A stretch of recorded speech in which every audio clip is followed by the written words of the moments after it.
ஒவ்வொரு கிரியையையும் அந்தரங்கமான ஒவ்வொரு காரியத்தையும் நன்மையானாலும் தீமையானாலும் தேவன் நியாயத்திலே கொண்டு வருவார்.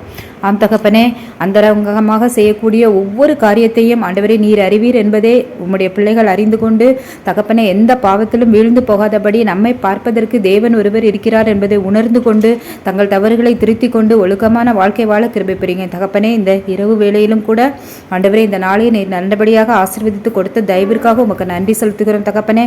ஆண்டவரே இந்த மக்கள் அனைவரும் ஆண்டவரே சுபிட்சமாக ஆண்டவரே சாப்பிட்டிருப்பாங்கன்னு ஆண்டவரே உமக்கு நன்றி செலுத்துகிறோம் தகப்பனே. சுபிட்சமாக வாழ்ந்திருப்பார்கள் என்று நினைத்து உமக்கு நன்றி செலுத்துகிறோம் தகப்பனே. இரவு முழுவதும் நிம்மதியான உறக்கத்தை கட்டளையிட்டலும் அப்பா. எந்த கெட்ட சொப்பனங்களும் அவர்களை ஆட்கொள்ளாதபடிக்கு காத்துக்கொள்ளும் தகப்பனே. நாளை நல்ல தினத்தை அவர்கள் அனைவரும் ஆண்டவரே மகிழ்ச்சிகரமாக எழுந்து அந்த மகிழ்ச்சிகரமான நாளை அவர்கள் கொண்டாடத்தக்கதாக ஒவ்வொருவருக்கும் கிருபை செய்தலும் தகப்பனே. இந்த இரவு பொழுதிலும் கூட சுகவீனமாய் இருப்பவர்களுக்கு சுகத்தை கட்டளையிட்டலும் தகப்பனே. ஆண்டவரை பலவீனமாய் இருப்பவர்களுக்கு பலத்தை கட்டளையிட்டலும் தகப்பனே. ஒவ்வொருவருக்கும் ஆண்டவரை தேவைகள் சந்திக்கப்பட கிருபை புரிங்கப்பா. பண தேவைகள் சந்திக்கப்பட கிருபை புரிங்கப்பா. அவர்களுடைய மன தேவைகள் சந்திக்கப்பட கிருபை புரிங்கப்பா. ஒவ்வொருவரையும் நீர் கையால் தொட்டு நீர் ஆசீர்வதித்து வழிநடத்துமப்பா. இந்த நாளைக்கான கிருபை செய்த தெய்வத்திற்காக உமக்கு நன்றி நன்றி நன்றி இயேசு சுவாமி. ஆமீன்.